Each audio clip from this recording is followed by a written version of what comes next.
guys, today I'm going to show you how I redesigned the bridal dress, the upper part, the neck and the sleeves. First I placed this net and I made this layered double because previous net was so thin and it tore away, so I had to put all the things new. So now I'm putting the net in the chest area and I'm attaching the net.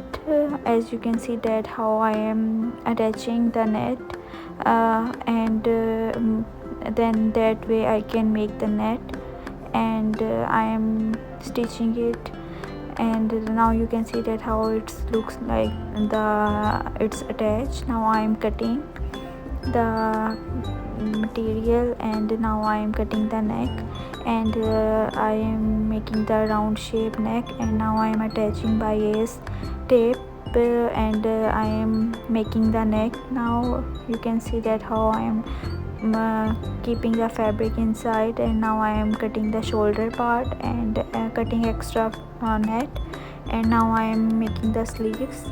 And sleeves also I made the double layer because the single layer is very thin and the dress is heavy, so it will be better to put double layer with the sleeves too.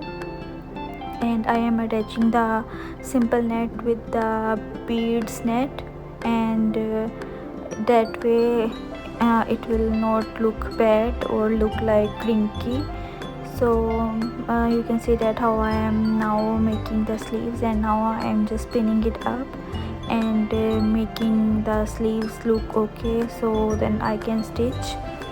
And now I am stitching the sleeves. I am using the clips because this sleeves has beads on it, so it was hard for me to stitch that, so I am doing it slowly, and you can see that how I am doing it. And because of the beads, sometimes it was very hard to attach the sleeves, and I had to push the fabric on the other side because it has beads on it.